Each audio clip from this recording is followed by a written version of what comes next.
ഒരു പ്രാവശ്യം വെച്ച് 6 പ്രാവശ്യത്തോളം മുടങ്ങാതെ ചെയ്തോളൂ. ഇതുകൊണ്ടുണ്ടാകുന്ന ഫലം ധനം, കടം, സമ്പത്ത് ഇവയിലൊക്കെ ബുദ്ധിമുട്ടുന്നവരാണ് നിങ്ങളെങ്കിൽ അത് തീർച്ചയായിട്ടും മാറിക്കിട്ടും. രണ്ടാമതായി പറയുന്നത് മക്കളുടെ പഠന പ്രശ്നങ്ങളും കുട്ടികളുടെ അലസതയും ഒക്കെ മാറാൻ വിദ്യാ രാജഗോപാല പുഷ്പാഞ്ജലി. പഠിത്തത്തിൽ ഒരു ശ്രദ്ധയുമില്ലാത്ത അവസരത്തിലൊക്കെയുള്ള കുട്ടികൾക്കായി ഈ പുഷ്പാഞ്ജലി നേരാവുന്നതാണ്. ഏകാദശി നാളിൽ ചെയ്താൽ അത്രയ്ക്കും നല്ലതാണ്. ഭഗവാന്റെ കടാക്ഷം എത്രയും പെട്ടെന്ന് അനുഭവിച്ചറിയാവുന്നതുമാണ്. വിദ്യാ രാജഗോപാല പുഷ്പാഞ്ജലിയുടെ കൂടെ ഒരു നെയ്വിളക്ക് കൂടി നേർന്നോളൂ. ആഴ്ചയിൽ ചെയ്യാൻ സാധിക്കുന്നവർക്ക് ആഴ്ചയിൽ ചെയ്തോളൂ, അല്ലെങ്കിൽ മാസത്തിൽ മതി.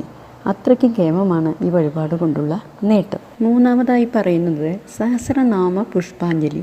അത് നമ്മൾ ഈ 2 വഴിപാട് നേർന്ന ശേഷം നമുക്ക് തന്നെ ഉയർച്ച വന്നു തുടങ്ങി, ഒരു നല്ല കാര്യം നമ്മൾക്ക് സംഭവിച്ചു തുടങ്ങി എന്ന് തോന്നുമ്പോൾ ഈ പുഷ്പാഞ്ജലി